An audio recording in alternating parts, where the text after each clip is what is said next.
آج کا معیار کیا ہے؟ آج کا معیار ہے کہ ہم ہیں تو مسلمان، لیکن ہماری ترجیحات ہماری اپنی ہوں گی۔ دین میں بھی ہم اپنی ترجیحات، اپنی پریورٹیز رکھتے ہیں۔ اللہ اکبر۔ دوسروں میں وہ چیز دیکھ لیں تو ہم کہتے ہیں نہیں نہیں، تم تو مسلمان ہی نہیں ہو، میرا اسلام ٹھیک ہے۔ ہمارا معیار صحابہ کرام ہے۔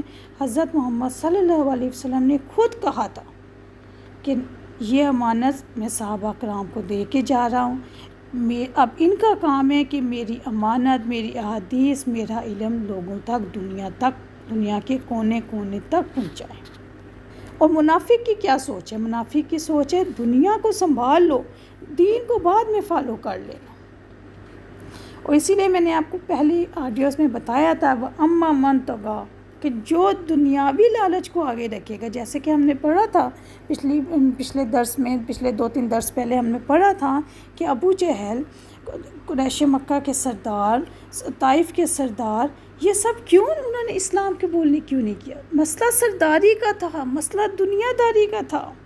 کہتے تھے، طائف کے لوگ کہتے تھے کہ قریش مکہ میں اور طائف میں اللہ کو کوئی سردار نہیں ملا جو ان کو سردار، ان کو نبی بنا دیے، کوئی ایسا سردار نہیں ہے جو نبی بن سکتا تھا۔ نعوذ باللہ۔ اور یاد رکھیں یہودی بھی دل سے مانتے تھے کہ یہ سچے نبی ہے، کیونکہ نشانیاں پوری ہو چکی تھی۔ حضرت صفیہ ام المومنین، ان کے والد حی بن اخطب یہودی تھے۔ ایک دن وہ اپنے جب گھر گئیں، اپنے والد کے گھر گئیں، تو ان کے والد اور ان کے بھائی آپس میں بات چیت کر رہے تھے۔ انہوں نے، ان کے والد بھائی نے کہا، یعنی اس کے چچا نے ان کے والد سے کہا کہ اب تم کیا کہتی ہو؟ ساری نشانیاں تو پوری ہو گئی ہیں، پتہ تو چل گیا کہ یہ سچے نبی ہیں۔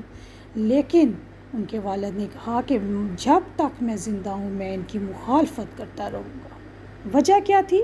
ہمارے میں سے نہیں ہے، یہ وجہ تھی، نسلی تعصب، سرداری۔ اگر ہم دیکھیں تو ہم بھی تو سارے کام یہی کرتے ہیں۔ منافقین کیا کہتے تھے؟ منافقین کرتے تھے ہم بھی نمازیں پڑھتے ہیں، ہم بھی روزے رکھتے ہیں، ہم بھی سارے کام کرتے ہیں، جہاد پہ بھی جاتے ہیں، لیکن ہم یہ دیوانگی نہیں کر سکتے کہ بیٹا بھی سامنے آئے تو اس کو مار دو۔ ان کی اپنی ترجیحات تھی۔ یہ نہیں دیکھا کہ اگر ہم اس چیز کو دیکھیں گے، منافق بنیں گے تو ہماری منافقت کریں گے تو ہماری آخرت تباہ ہو رہی ہے، بات پھر وہی پریورٹیز کی آ جاتی ہے۔ حضرت محمد صلی اللہ علیہ وسلم نے فرمایا ایک دور آئے گا کہ لوگوں کی اس بات کی ہوش ہی نہیں ہوگی، دیکھا ہی نہیں جائے گا کہ پیسہ کہاں سے آ رہا ہے۔ کہتے تھے آخرت کا کیا پتہ؟ لوگوں کی ابھی بھی تو آپ دیکھیں نا یہی سوچ ہے، لوگ کہتے ہیں پیسہ کما لیں، صحیح طریقے سے کمائیں، غلط طریقے سے کمائیں، آخرت کا کیا پتہ؟ پتہ نہیں آنی بھی ہے کہ نہیں آنی، نعوذ باللہ۔ آئے گی تو دیکھا جائے گا، ابھی تو دنیا بچا لو، ابھی تو اپنی سرداری بچا لو۔ یہی وہ منافق تھے کہ اپنے آپ کو بڑا سیانہ سمجھتے تھے، لیکن اصل میں وہ کیا تھے؟ گھاٹے میں تھے، نقصان میں تھے۔ اور پھر ہم نے دیکھا کہ منافقین کا کیا انجام ہوا، کیا اینڈ ہوا ابو جہل کا، کہ 2 بچوں نے اس کی گردن اڑائی۔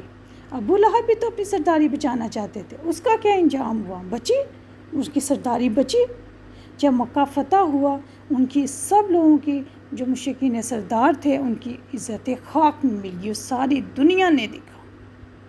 تو پیاری بہنوں، ہمیں بھی اس چیز کا احساس ہونا چاہیے کہ ہمیں اس چیز کو محسوس کرنا چاہیے کہ ہمارا معیار زندگی کیا ہے، ہم کیا صحابہ کرام کے طریقے پہ چلتے ہیں، یا نعوذ باللہ ہم بھی منافقین کی طرح ان کو بیوقوف سمجھتے ہیں کہ انہوں نے یہ جذبہ رکھا۔ اور اب آپ دیکھیں کہ ان کا جذبہ خام خواہ نہیں تھا، ان کی یہی کوشش تھی کہ جو حضرت محمد صلی اللہ علیہ وسلم کی ہم اسی طریقے پر چلیں، اسی طریقے کو فالو کریں۔ تب بھی تو ان کا اتنا مقام ہے کہ انبیاء کرام کے بعد سب سے زیادہ مقام صحابہ کرام کو ہے۔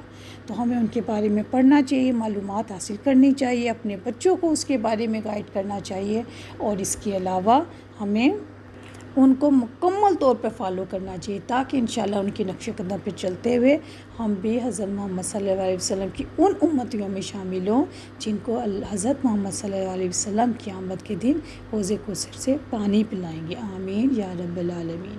السلام علیکم ورحمۃ اللہ وبرکاتہ۔ سبحانک اللہم و بحمدک، اشہد ان لا الہ الا انت، استغفرک و اتوب الیک۔